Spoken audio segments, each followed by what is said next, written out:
Bruce, you must have something really good too. Of course I do. It's Bruce Danielson, and I guess I'm here to entertain you too. I call this meeting to order. I'm going to ask the clerk to read the roll. Councilmember Selberg. Here. Sale. Here. Starr. Here. Brecky. Here. Erickson. Here. Jensen. Here. Kiley. Here. Neitzert. Here, but ineligible. Thank you. Let's please rise for the Pledge of Allegiance. I pledge allegiance to the flag of the United States of America and to the republic for which it stands, one nation, under God, indivisible, with liberty and justice for all.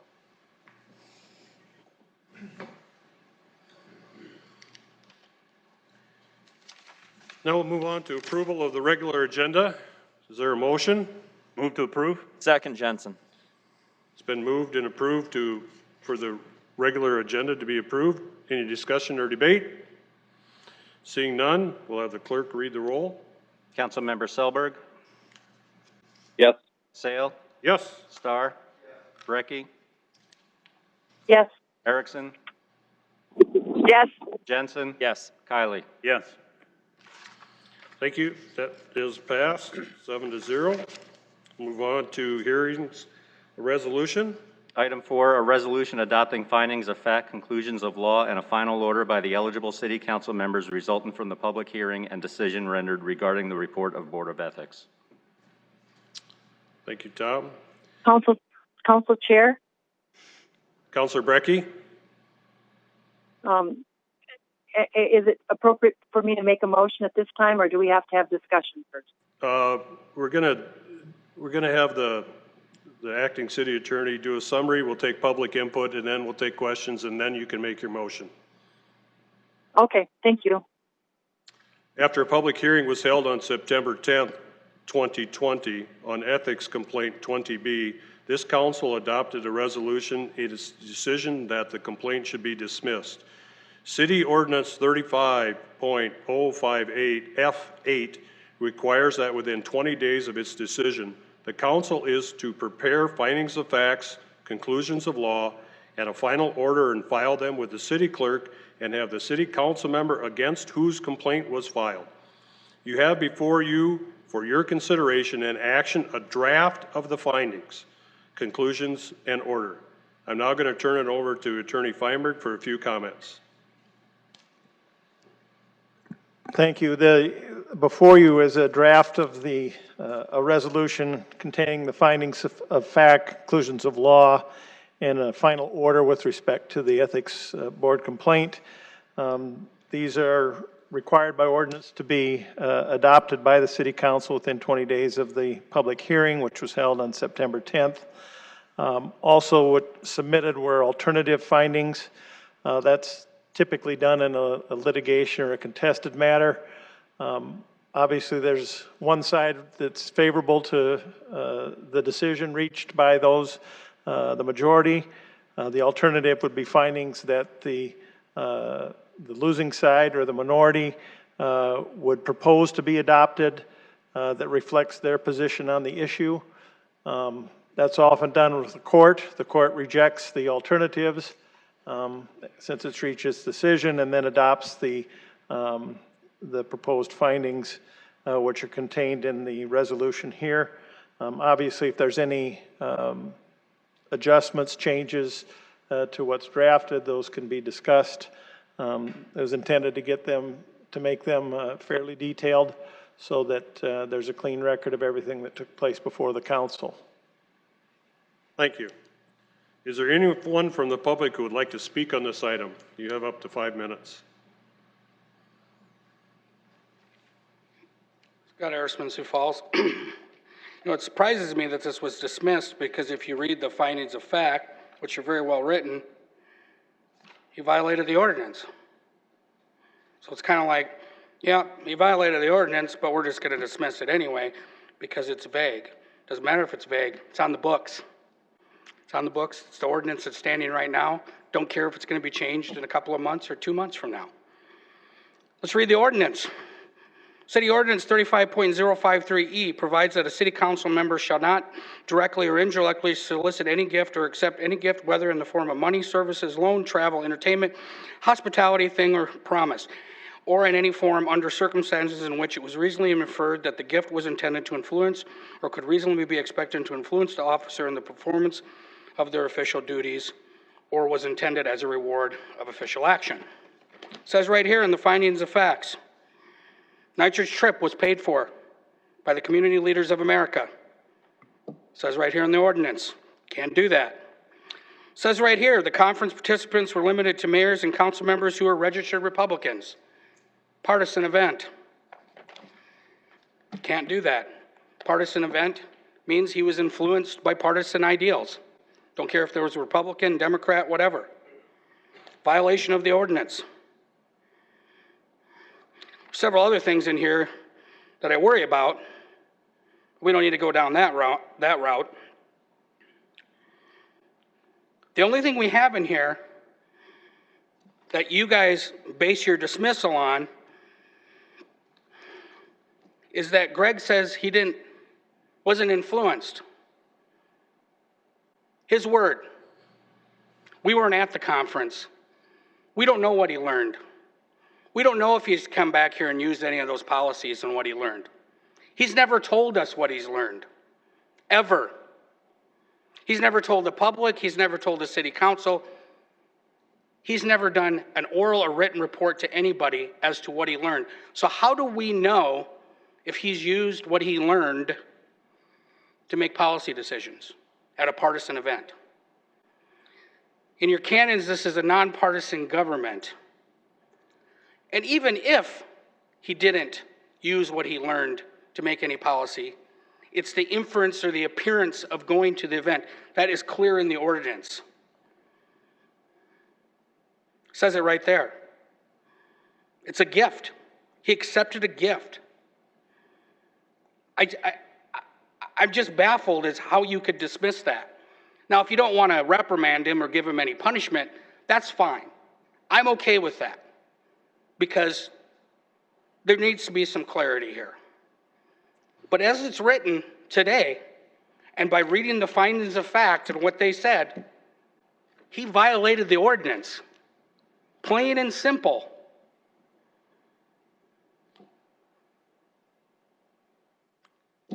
What was his defense? Political collusion. Well, that never took place because it says right here. When he sent the email, he said that, it says it in here when he sent the email, that no counselor complained or filed a complaint or asked questions. Where was the collusion?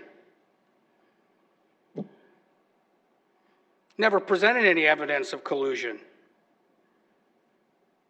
It's real simple if you read the ordinance. He took money from a partisan group, went on a trip. According to this ordinance, you're not supposed to do that. What would be the clear thing to do? Not dismiss it. You broke the ordinance. Move on. Somebody asked me, they said, well, how could they dismiss this if he did the things that the ordinance says you're not supposed to? I said, I don't know. You'd have to ask them. They've never given us an explanation as why they thought they should dismiss it. Now, there's been a lot of jokes made, his buddies, his friends. I have my assumptions as to why it was dismissed, but we've never gotten an explanation from the council. It's just we're going to do it, and that's just the way it's going to be. It's a sad chapter in the Home Rule Charter in the city of Sioux Falls. Sad, sad, sad. Thank you. Anyone else?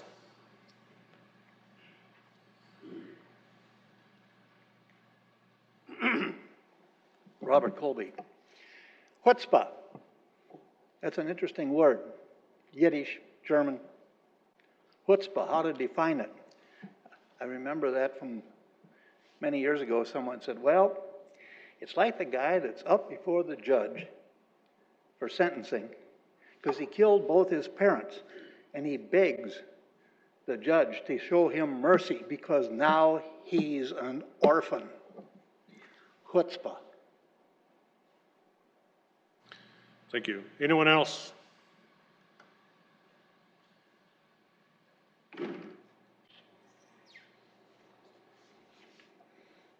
Bruce Danielson.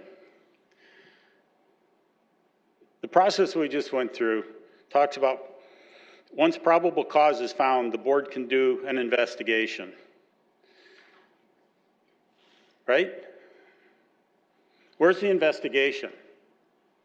We've never seen an investigative report. The Board of Ethics took the parties' materials at face value. We heard about testimony taken during closed-door sessions, but then didn't show any information in the 170 pages. Findings of fact? Give us a break.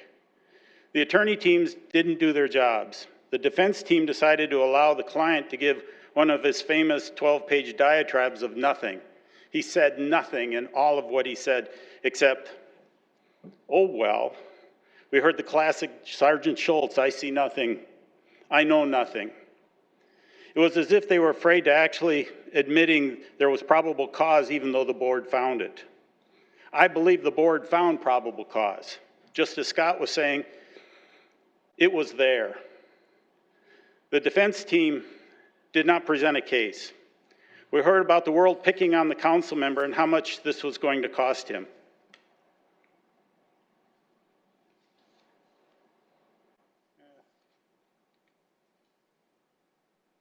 You get the idea.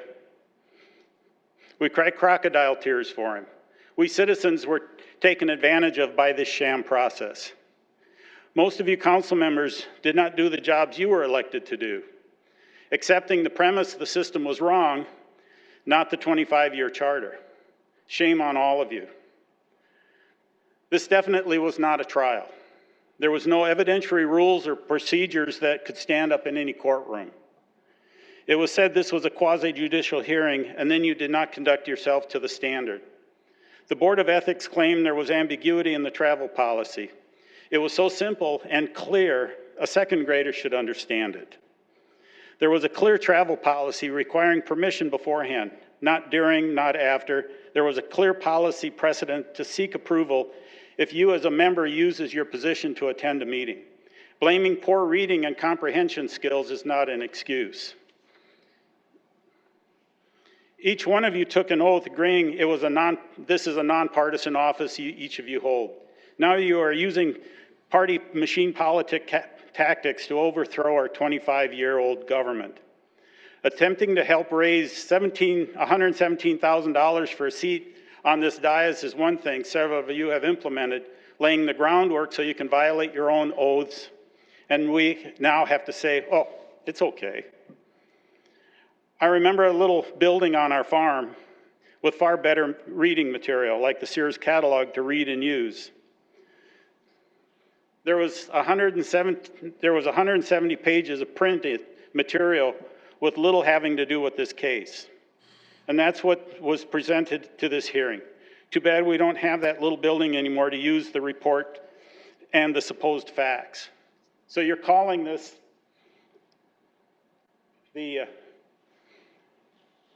the material facts that you're having to deal with. I dare you to look at any of that information that was presented by this side over here a couple weeks ago and tell me that there was any facts that was given. There was a man that stood up here and wanted you to cry crocodile tears for his stupidity.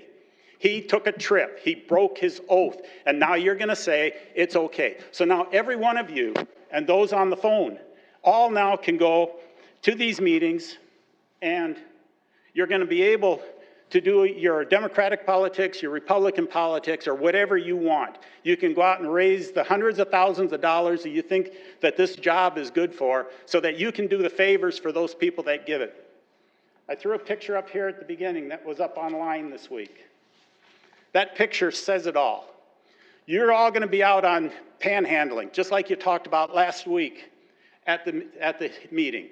You're trying to say it was something wrong with those people standing at the I-29 exits, saying that they can't panhandle. But we have somebody who went out on Facebook the other day and pretended that it was okay to panhandle. And by the way, why was TJ Nelson, the city's deputy chief of staff, at this meeting? Where is that legal? Thank you. Thank you. Anyone else? Hi, I'm Jennifer Neitzert. Corrupt, unethical, a liar, a hypocrite, a puppet, a crook.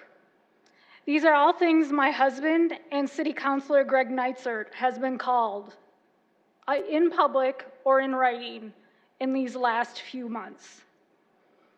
If you know me, you know I do not do this. I do not get up the guts to speak in public. This is just not my deal. But after the last few months of mudslinging and stress, I decided I needed to speak up for my family. I have watched and witnessed a lot of council meetings the last 4+ years my husband has been on city council. I have heard all kinds of input from the public as well as from other councilors. None of it has prepared me for what has happened.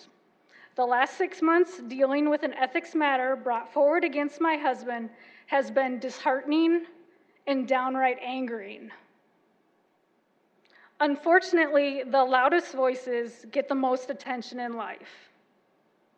There are people in this room right now and watching who have said some vile things about my husband and our family.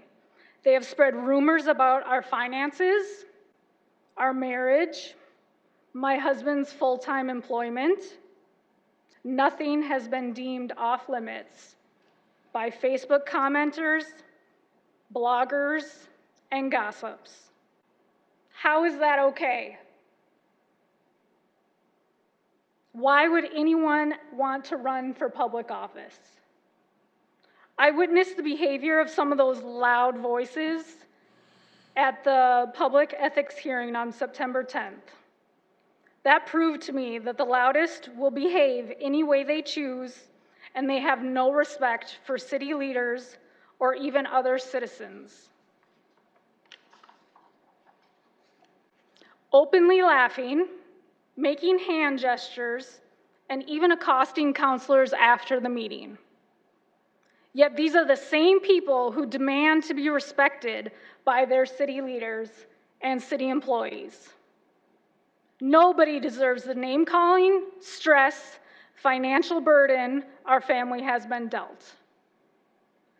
I know I'll probably get called a crybaby, and that Greg should have known what he was getting into when he ran for council. I try to be a supportive councilor's wife, but honestly, some days I just wish he'd say I'm done. But that's not his nature. He is not a quitter, and he is committed to this city. He's the type of leader we need more of in this community. Someone who can work with others and be a positive force for good on this council. During all this turmoil, he still ran a successful campaign for re-election, had a full-time job, and was council vice chair. Greg is an amazing father and husband. He did not deserve what he went through. It's now time to move forward, on to better things. He will continue to do the job he was elected to do and will finish his term with his head held high. Thank you. Thank you. Anyone else? Councilors, questions of the attorney? At this time, I'd entertain a motion. Councilor Brecky. Thank you, Council Chair. At this time, it's my understanding, again, based on the introduction from the city attorney, that this is a hearing to publicly memorialize the final results of our previous hearing. Our attorney has proposed drafts summarizing the council actions following the evidentiary hearing on September 10th, 2020, and those drafts have been made available to the public. As a council, we already discussed and debated the merits of the complaint at that hearing. So this is just the hearing where we public memorialize, our final action in a legal form. With one minor technical change, I'm prepared to offer a motion to approve the alternate findings of fact resolution that was provided to us by our city attorney. The technical change that I'm proposing, and it's just that's a technical change. If you will look at the alternate findings above the last paragraph, is the phrase order of dismissal, which is not consistent with the body of the alternate findings. So I would just propose as a technical matter that the words of dismissal be stricken, so it just reads order, and that will make the heading of that paragraph consistent with the body of that paragraph in the alternative findings. So with that modification only, I would move to approve the alternative findings of fact and resolutions as proposed by our city attorney, Tom Freeberg.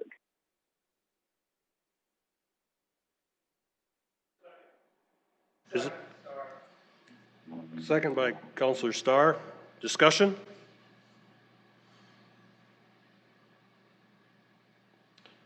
Seeing none, we will vote. Councilmember Selberg, Yes. Sale, No. Starr, Yes. Brecky, Yes. Erickson, No. Jensen, No. Kylie, No. The alternative fails 4-3. Can I have a motion to approve the resolution? So moved. So moved, Erickson. Moved by Kylie, second by Erickson. Discussion?